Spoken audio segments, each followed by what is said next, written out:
ಎಲ್ಲ ಭಾಷೆಗಳಿಗೂ ಮುಟ್ಟಿದಂತಹ ಮತ್ತೊಬ್ಬ ಕನ್ನಡ ಲೇಖಕ ಇಲ್ಲ.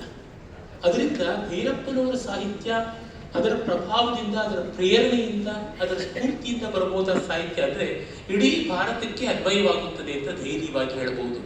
ಯಾಕೆಂದ್ರೆ ಭೈರಪ್ಪನವ್ರನ್ನ ಕನ್ನಡದಲ್ಲಿ ಬರೀತಾ ಇದ್ದ ಭಾರತೀಯ ಲೇಖಕರು ಅಂತಲೇ ಎಲ್ಲರೂ ಹೇಳ್ತಾ ಇದ್ರು. ಮರಾಠಿಗಳಂತೂ ಹೇಳ್ತಾನೆ ಇದ್ರು ಅವರು ಕನ್ನಡದಲ್ಲಿ ಬರೆಯುವಂತಹ ಮರಾಠಿ ಲೇಖಕ ಅಂತ. ಭೈರಪ್ಪನವರ ಗೃಹಬಂಧುವನ್ನ ಪಂಜಾಬಿ ಭಾಷೆಗೆ ಅನುವಾದ ಮಾಡಿದವ್ರನ್ನ ಭೈರಪ್ಪನವರು ಕೇಳಿದ್ರಂತೆ, ನಿಮಗೆ ಕಷ್ಟ ಆಗ್ಲಿಲ್ವಾ?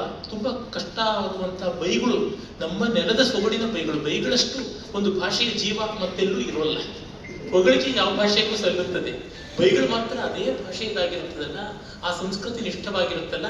ನಿಮಗೆ ನೇರವಾಗಿ ಕನ್ನಡದಿಂದ ಅನುವಾದ ಮಾಡಿದವರು, ನೇರ ಪಂಜಾಬಿಗೆ ಕನ್ನಡದಿಂದ ಅನುವಾದ ಮಾಡಿದವರು, ಅದರಿಂದ ನಿಮಗೆ ಕಷ್ಟ ಆಗ್ಲಿಲ್ವಾ ಅಂದ್ರೆ ಇದನ್ನು ನನಗೆ ಭೈರಪ್ಪನವರೇ ಹೇಳಿದ್ರಿಂದ ಅಧಿಕೃತತೆ ಇದೆ, ಹೇಳ್ತೀನಿ.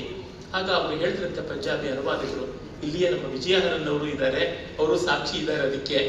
ಆಗ ಅವರು ಹೇಳಿದ್ರಂತೆ, ಇಲ್ಲ, ನನಗೆ ತುಂಬಾ ಆಶ್ಚರ್ಯ ಆಗುವಂತೆ ಅಷ್ಟು ನಿಮ್ಮ ಕನ್ನಡದ ಬೈಗಳಿಗೆ ಪಂಜಾಬಿ ಬೈಗಳು ಸಂವಾದಿಯಾಗಿದ್ದವು.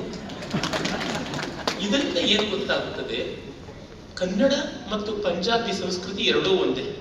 ನಾವು ನೋಡಿದ್ವಲ್ಲ, ಸ್ಮಿತಾ ಅವರ ಸೆಷನ್ ನಲ್ಲಿ ಕನ್ನಡದವರು ಪಂಜಾಬಿಯವರು ಮದುವೆ